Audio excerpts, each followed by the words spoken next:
Mzina la Atate ndi la Mwana ndi la Mzimu Woyera. Amen. Ndikupaseni moni abale nonse amene muli ndi chidwi chofuna kupititsa patsogolo moyo wanu wauzimu kudzera mu nthawi ya ulaliki. Chaulere cha Ambuye athu Yesu Khristu ndi chikondi cha Mulungu ndiponso chiyanjano cha Mzimu Woyera zikhale nanu nthawi zonse. Takumananso nthawi tikaone mawu a Mulungu ndipo muli ndine Elizeo Nthalika. Mawu athu alero achokera pa Salimo 138 ndime ya 1 mpaka na 3, 13 mpaka na 16. Ndipo mutu wa ulaliki wathu ndiona kuti Ambuye, kodi mandisakanizidwe ake munandisakaniza bwanji? Ambuye, kodi munandisakaniza bwanji? Tipemphere. Mulungu wamphamvu zonse pakutilenga munatilenga anthu abwino, tikuthokoza chifukwa cha chilengedwe chanu chimenechi. Nthawi zonse ife timadabwa ndi chilengedwe chanu chokoma chonchi. Mutithandize kumvesa kulenga kwanuku kuti poteropo mphatso zonse zimene munatipasa ife tizigwiritse bwino ntchito. Tupempha zonsezi m'dzina la Yesu Khristu mweyo Ambuye athu. Amen. Salimo 138 ndime ya 1 mpaka na 3, 13 mpaka na 16. Chauta mwandifufuzafufuza ndipo mwandiziwa. Inu mmaziwa pamene ndikhala pansi, pamenenso ndizuka. Mmazindikira maganizo anga muli kutali. Mmandipenyesesa ndikamayenda ndiponso ndikamagona. Mmaziwa njira zanga zonse. Paja ndinu munapanga za mkati mwanga, munandiumba m'mimba mwa amayi yanga. Ndikutamandani inu oopsa ndi odabwisa. Ntchito zanu zonse nzodabwisa. Mmandiziwa bwino kwambiri. Mapangidwe anga sanabisike pamaso panu, pamene ndinkapangidwa mwachinsisi, pamene ndinkaumbidwa mwaluso m'mimba mwa amayi yanga. Maso anu anandiona ndisanabadwe. Masiku a moyo wanga munalemberatu m'buku mwanu, asadayambe nkuwerengedwa komwe. Amenewa ndiwo mawu a Ambuye. Tithokoze Mulungu. Mutu wa ulaliki. Ambuye, kodi munandisakaniza bwanji? Mulungu saona usana, Mulungu saona usiku. Adatero akulu akale. Sikulo linali lachiwiri chakumasana ndithu. Ndidathoka nayo ntchito kotheratu. Linali siku lotangwanika kwa basi. Nkuti mawa ake ntapanga misa ndi akhristu abale anga amene amabwera ku misa ya mamawa. Kenaka ndasatira uthenga wa matenda kukanzozanso m'bale wina kumeneko amene mthupi mwake simunali kuyenda bwino. Pochoka kumeneko mpamene nkalandira uthenga wina wa matenda kudera linanso kunali kutali. Ndipo pomafika pa khomo nkuti nsima imene ophika wanaphika itafundira ndithu jekete. Ntangoidya nsima ija tulo linandigwira. Tulo ndithu ngati lakhanda losambizidwa kumene. Ndili ntulo choncho ndinamva liwu.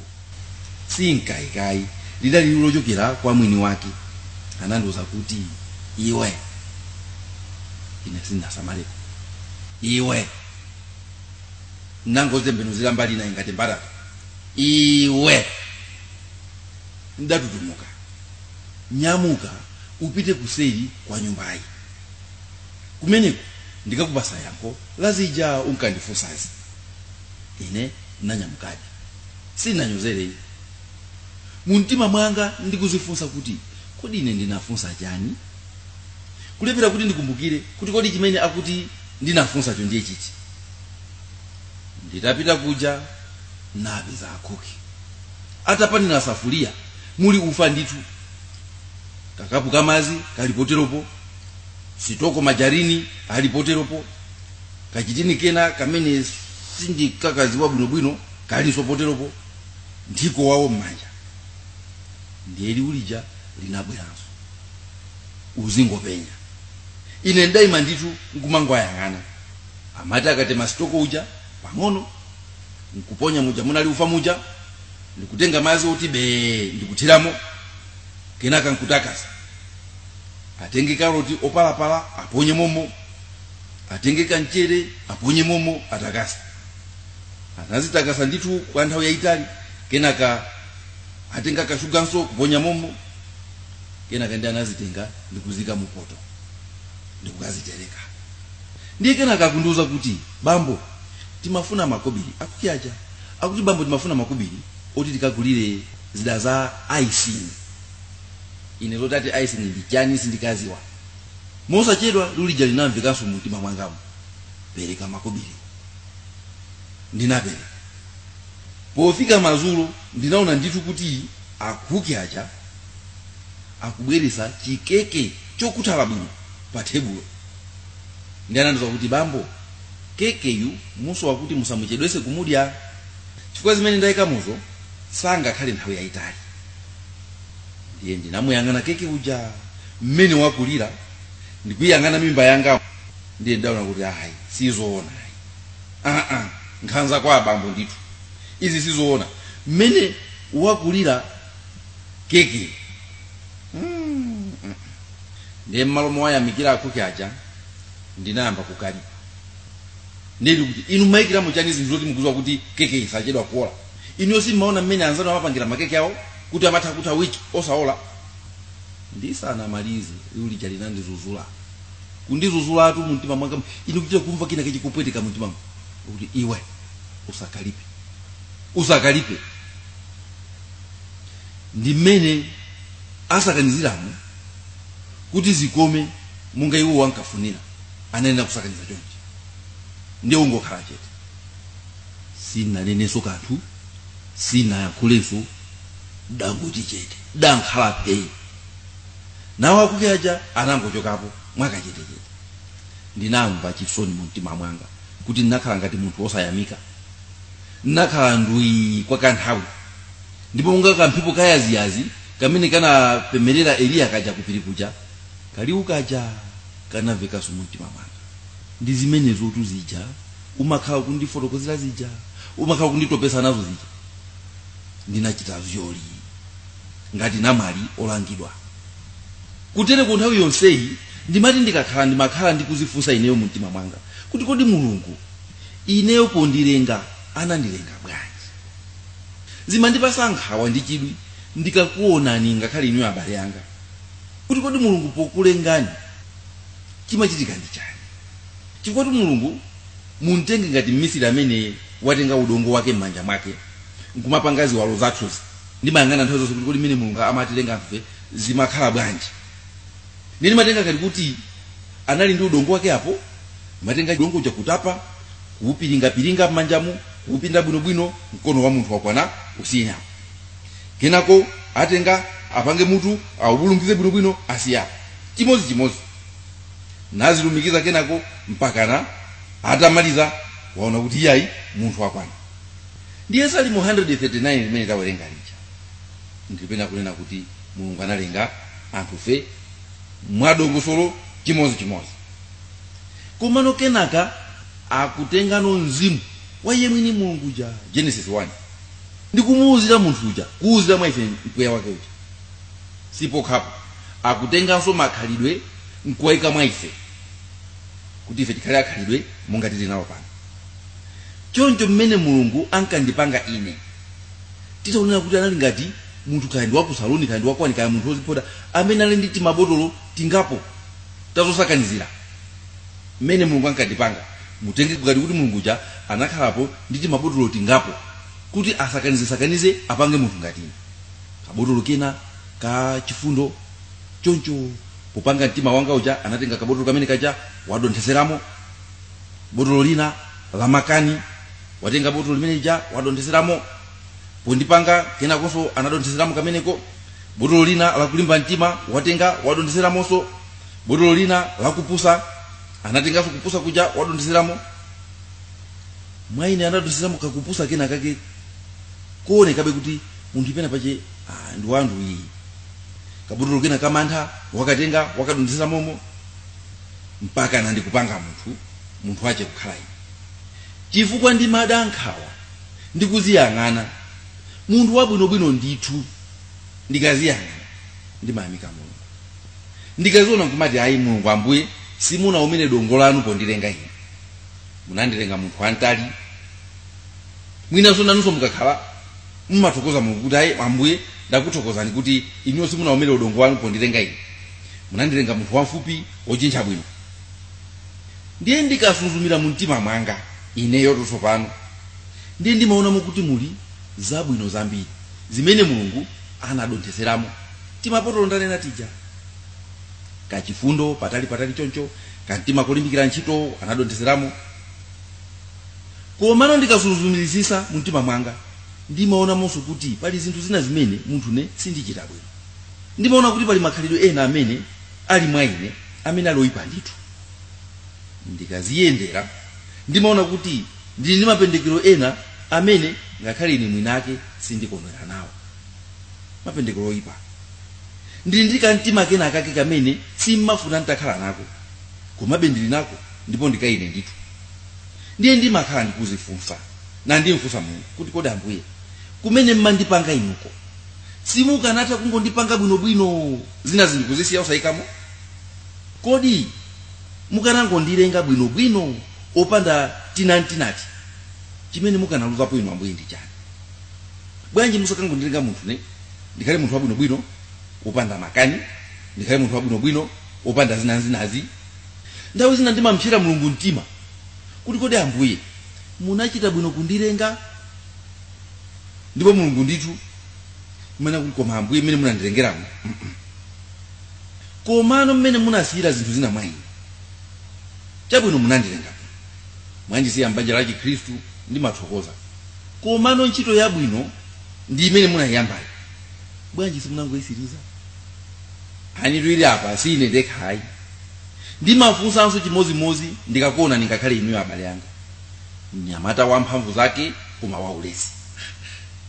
Kodi mmene Mulungu akasakaniza munthu amansakaniza bwanji? Ndiye ndimati Ambuye vuto lanu linali chani? Nofu munampasa munthu taoneni akatumba ache akulu bwino. Kodi simukanangompasanso mtima olimbikira? Akatumba ali nawo koma munthu waulesi. Kodi ponsakaniza mumtima mwachemo madontho amene simunaonjezeremo bwino ndi yake? Msungwana wokongola koma wotukwana. Kodi Ambuye munthu munamusakaniza bwanji? Msungwana wokongola koma woyendayenda. Kuti koma uyutu akanatha kupezanso banja lake labwino mosavuta ndikukhala mkazi okhazikika kukhala chimkazi chapakhomo. Koma kumuona mkazi wokongola koma zopanga zache pepani misozi kumangolengeza. Kodi Ambuye simukanangosirizisa ntchito yabwino imene munayambayo ndikumpasa mayiyu mtima wokhazikika akhale pa banja pake ana azikati amayi nanena iyeyi? Chifukwa chani munammana chimenechi? Nzibambo wapa ntchito yabwino koma osasamala banja. Kodi Ambuye munthu munansakaniza bwanji? Opanda chisoni nduyo ana kumangofesa mmizimu ngati pwetekere. Ambuye kodi simukanampasa ndalayo mtima wachifundo? Ndikamaona anthu opeza bwino koma opanda chifundo ndimati Ambuye kumatu mwina munthuyi munammana zinthu zofunika. Kumuona munthu wanzeru ndithu wanzerutu koma osachenjera. Kumuona nyamata wanzeru koma nkalasi oziwa kuthawa sukulu. Ndimati Ambuye kumatu munthuyu nzeru ndiye munampasa koma alibe kuchenjera konthandiza kuti azembe njomba za Satana. Nkumaona kuti anthu anzeru akuluzika chifukwa chona kuti luntha alibe. Luntha lotha kuona choyenera kuchita pa nyengo zosiyana-siyana. Ndiye kumangokhalira kulira kuti kodi Ambuye ndithu timuluze munthu wanzeru ngati ameneyu chifukwa chona kuti iniyo munammana kamphaso kamozi? Bwanji simunampase mphaso yakulimba? Davide anali munthu wopa Mulungu koma akazi. Solomoni anali munthu wanzeru koma azimayi. Saulo anali mfumu yabwino koma kuzunjikira chuma. Yudasi anali munthu wabwino koma kukonda makobiri. Kodi Ambuye mmene mukasakaniza anthu amene munasakaniza bwanji? Munamana tima ingredients tinatache timene munenera kuitika mwa iwo. Ndiye ndimati kodi Ambuye inu potisakaniza anthu fe mmatisakaniza bwanji? Kodi Ambuye pondisakaniza ine ngati munthu amene mmafuna kuti ndizakhale wansembe mmandisakaniza bwanji? Mwina tu munayiwala timabotolo tina tosakanizira kuti mwaine timene mwaina kuponya musi munaponye mweya. Komanso munandisunthulira mwaine botolo lina lake limene mwina Ambuye simunanene kuti ndisunthulira iye. Botolo limene mwina likupangisa kuti mwaine mukhale zina zoolesa khalidwe langa. Ndiye ndimalira ngati Paulo. Ndimaona mwaine khalidwe lolimbana ndi umulungu. Aroma 7:19. Kodi Ambuye munandisakaniza bwanji. Nkhani imene ndimavutika nayo mumtima mwanga mpaka na pamene Mulungu ananditengera kwa akuki ajawa amene manena ajawa okonza keke. Ntabwera kwa nanduza kuti pali zinthu zina zimene mmene keke uja ankasakanizidwa zinali zangwiro ndipo zabwino. Komano keke uja atangoyikidwa pa moto zinthu zija pokupya zasinthika. Pali zinthu zina zimene akanakhala kuti keke uja sana ntereke pa moto zikanatha kukhala kwa 3 weeks. Koma chokha choti zinayikidwa pa moto zingakukhala 2 days zokha.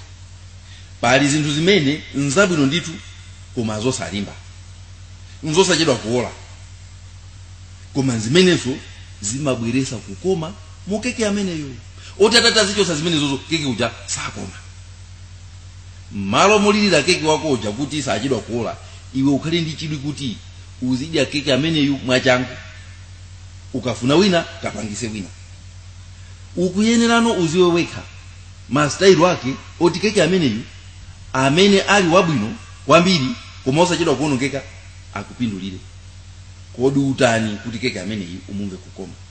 Utani kuti keke iyo asakolere?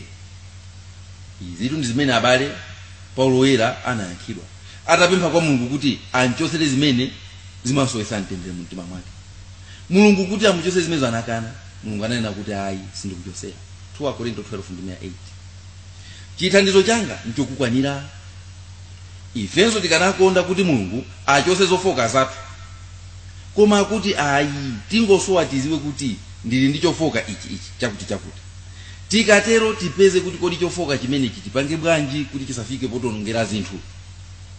Kuli ana asukulu kunja kuno amene ali pasukulu ndithu, komanso nthupi mwawo malinga ndi chilengedwe chawo ali ndi chaulere chofuna zokondweresa thupi. Akuziwa kuti ali pasukulu ndithu, ndipo nkhiru imeneyi ikapitirira itakuzamphera sukulu yake mpaka kuyilephera.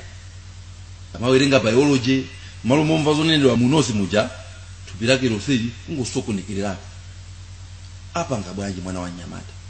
Achite chotani mwana wa Nsungwana? Ndi mmene Mulungu anasakanizira. Kodi Ambuye chimenechi munachipangiranji? Chifukwa chani munandilenga dere? Kuyang'anisisa kuona kuti zikukhala ngati zakumtundu, kuti mwina azichemwali yake asichimwene yake analiso avuto lomwelo. Mwina azikuti Mulungu anakulenga choncho ayi, koma mutabwera ziko lino lapansi mwakhala ngati kuti keke oyikidwa pa moto. Zimene Mulungu anazilenga bwinobwino kumwamba mwabwera pano pansi ndi anthu akuwuzani za miyambo ya makolo awo, mwakumana ndi azinzanu, mwakumana ndi ndani, anthu amene mwakhala nawo. Zonsezi ndi zimene zasintha makhalidwe yanu monga keke oyikidwa pa moto. Komano nanga mutani kuti muli choncho? Nthawi zina munthu umatha kufika pomuuza Mulungu kuti Ambuye nanga timaziwa kuti ichichi mwa ine simuchosamo, ndi mwina bola mukanangondiuza ndisalowe usembewo. Mwinanso anthu kumapeza akufunsana, ngumakufunsa kuti kodi sopano ngati zinthu zili chonche usembe umalowera chani? Ambuye ngati mmaziwa kuti nkhanza zimwa ine simuchosamo, mukanangondilenganso kuti mwina ndisakwatire. Chimene mmandilengera kuti ndikwatire mukuziwa kuti mwene mwayikamo nkhanza ndi chani? Komano mawu a Mulungu akutiuza kuti zofoka zonse zimene tili nazo, choyamba Mulungu anazilenga kuti zikhale mwa ife, kuti tisaleke ifeyo kumudalira Mulunguyo pa moyo wathu kwa siku ndi siku. Agalatiya 2:20 akuti ndinapachikidwa pa mtanda ndi Khristu, kotero kuti sindinenso amene ndili ndi moyo, koma ndi Khristu amene ali ndi moyo mwa ine. Tilumikizane naye m'mapemphero, tipatane naye posatira maphunziro ake mwakhama. Tiyesese kukhala ochenjera ndithu monga anatilangizira iyeyo. Mapeto ake tikhale anthu okonzeka kufa chifukwa cha chikondi chonkonda iye. Tilolere kuluza zinazi pongofuna kukondweresa iye yekhayo basi, amene nayenso anapachikidwa pa mtanda kuti ifeyo tisekerere, ifeyo tikondwere. Chachiwiri, tiziwe kuti zofoka zathuzi zimene tili nazozi tikazimvesa bwino zimatikokera kwa Mulungu. Pajatu amati amene akudwala ndi amene amafunafuna sing'anga. Choncho kuzera mukufoka kwathu timathamanga kumasakasaka kumene Mulungu ali. Kuzera mukufoka kwathu kuja zofoka zathu ndi zimene zimatipangisa kuti nthawi zina tinsakisake Mulungu. Ndipo kachitatu, zofoka zimene tili nazo ndi zimene nthawi zina zimapangisa kuti moyo uzikoma, osati kukoma chifukwa chona kuti chakufoka kwa iyayi, koma kuti ifeyo ndi chithandizo cha Mulungu tikakwaniritsa kulimbana nazo zofoka zathu zija timakhala ngati munthu amene wakhoza mayeso. Motero mtima mwathu mmabwera chimwemwe chachikulu, koma tikangozigonjera ndi zimabweretsa ndithu ululu waukulu moyo mwathu komanso mwa anzathu. Tisake chithandizo kumene tingathe kuchipeza, chifukwa mwina munthu amene ali wanzeru uja akanati asampase kupusa, mwina bwenzi ali munthu wonyada kwa basi. Timabotolo timene timaina kuti Mulungu bwanji munayika botolo ili mwa ine, bwanji munadonthesera dontho ili mwa ine, nthawi zina zotithandiza. Mwina munthu wokongola uja akati angonchosera mtima wachiwerewere uja mwa ulere, bwenzi iyeyo alibe chifukwa cholimbikirira pa chikhristu chake, ndipo mwina bwenzi moyo wakenso uli osalumikizana bwinobwino ndi anthu ena amene ali ofoka. Kumangoona ngati anthu amene aja ndi amene ali anthu ochimwisisa ziko lapansi. Funso limene lilakuti Ambuye kodi munandisakaniza bwanji limabweranso pamene zimaoneka kuti zinthu zabwino zimene Mulungu anandipasa ine ndi zomwezo zimene zikundibweresera mavuto. Munthu atakumpanga mwamuna kukhala wofasa, chibadwa chake mene Mulungu anamulengera wofasa, koma kufasa kwakeko ndi kukhala komweko kumene kumpangisa kuti mkazi wake azingompezerera.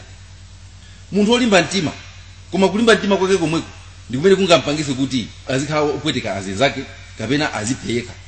Anthu mazo kuti amene uja ndi olimba mtima ndi mmene amalimbira mtima muja nzosadabwiza kuti anakazi mangirira yekha. Nkumati tsopano kodi Mulungu ndimpemphe kuti andichosere mtima wofasawo ncholinga choti anthu asamanditole? Kodi Mulungu andichosere kulimba mtima kuopa kuti ndingazazichite zinthu zoyipa? Kodi Mulungu andichosere kumwetulira kuopa kuti amuna azingoona ngati kuti ndikwafuna? Nanga abale ndikakhalanso munthu okwiya, anthu sazandimana chakudya naganiza kuti ndakhuta. Kodi Ambuye munandisakaniza bwanji kuti zabwino zimene munandipasa muzabwino zomwezo mukupezeka zoyipa?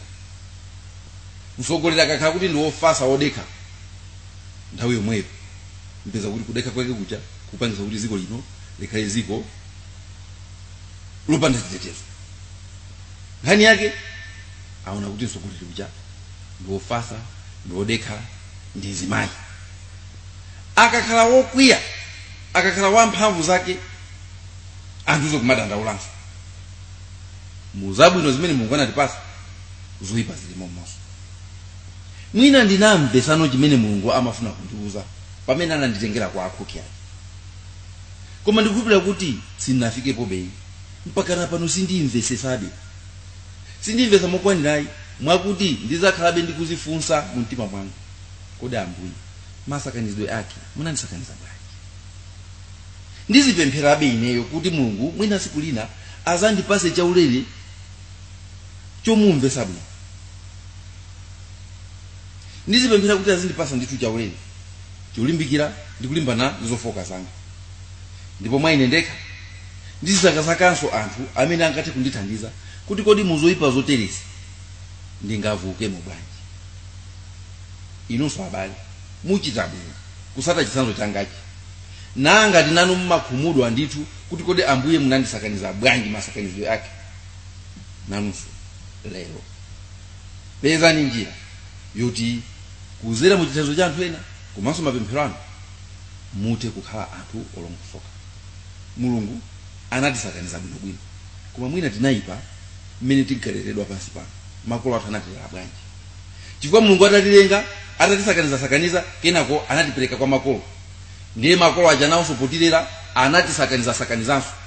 Mwana amene anabadwa opanda mwano, makolo aje akamakula mwana uja amatenga kanchere ka mwano akathiremo, akamantuma iwe takantengere chakuti kenako achisiru iwe utochedwa nacho, nawonso atenga kanchere kawo aonjezera menemo. Mwana uja ndikumakula ndi zimene zija. Kaya ndi ulesi makolo aja itakhala iwe osadandaule tazingokhala pompa tazingokhala tazikulu ako azigwira ntchito, atenga akabotolo ka ulesi akonkhamo muja. Choncho Mulungu amatha kutilenga abwinobwino, komano mmenenso azibale athu kutisakanizira, azinzathu amene timayenda nawo ndani nawonso amatisakaniza. Mapeto ake kupeza kuti munthu wotulukayo osiyana ndi zimene ukanafuna. Koma befuso ndilomwe, Ambuye kodi munandisakaniza bwanji? tipemphere. Mulungu wamphamvu zonse tikuthokozani chifukwa cha chilengedwe chanu. Kulenga kwanu nkokoma Ambuye, koma ifeyo timadankhawa ndi zofoka zathu. Kuti kodi Ambuye simukanatichosera zofoka zimene zimatipangisa kuti mabanja athu samayende bwino, zofoka zimene zimatipangisa kuti usembe wathu samayende bwino, zofoka zimene zimatipangisa kuti usisiri wathu samayende bwino, usogoleri wathu samayende bwino. Kodi Ambuye mmene mukatisakaniza, mmene mukandisakaniza ineyo, mmene mukayikamo zinthu zondipanga ineyo, chimene chicho simukanachosamu. Koma tikudziwa Ambuye inu nokha ndi amene mukudziwa zonse. Tithandizeni kuti timvese mmene munatilengera, kuti potero tithe kudziwa njira yokhalira mu dziko lapansi. Tupempha zonsezi m'dzina la Yesu Khristu yemweyo Ambuye athu. Amen. Ndakuthokozani abale, tiyeni siku lina tidzakhale pomwepo nthawi ina tidzagawanenso mawu a Mulungu. Munali ndi ine Elizeo Nthalika. Zikomo kwambiri.